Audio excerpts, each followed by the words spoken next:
அதிகாலை பனி மூடிய ஒரு பசுமையான கிராமம். கதை: முத்துவும் மாரியம்மாளும் திருமணமாகி 5 வருடங்களாகிறது. முத்து அதிகாலையிலேயே ஏர் பூட்டி தன் சிறிய நிலத்திற்கு சென்று விடுவான். மாரியம்மாள் வீட்டை மெழுகி கோலமிட்டு பழைய சோற்றை தூக்குச்சட்டியில் எடுத்துக்கொண்டு நிலத்திற்கு புறப்படுவாள். வெயில் ஏறத் தொடங்கும் நேரத்தில் வரப்பு பாதையில் மாரியம்மாள் வருவதைக் கண்டாலே முத்துவின் களைப்பு பாதி மறைந்துவிடும். "என்ன புள்ள, இன்னைக்கு இவ்வளவு லேட்டு?" என்று செல்லமாக அதட்டுவான் முத்து. "இந்தாங்க மாமா, நம்ம தோட்டத்து சின்ன வெங்காயமும் சுட்ட அப்பழமும் வச்சிருக்கேன், முதல்ல இத சாப்பிடுங்க" என்று மாரியம்மாள் பாசத்துடன் பரிமாறுவாள்.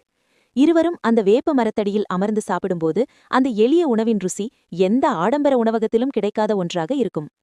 சாப்பிட்டு முடித்ததும் முத்து அவளிடம், "அடுத்த வாரம் ஊர் திருவிழா வருதுல்ல, உனக்கு அந்த பட்டு சேலை எடுத்து தந்துடுறேன்" என்பான் அவளது கைகளை பற்றி.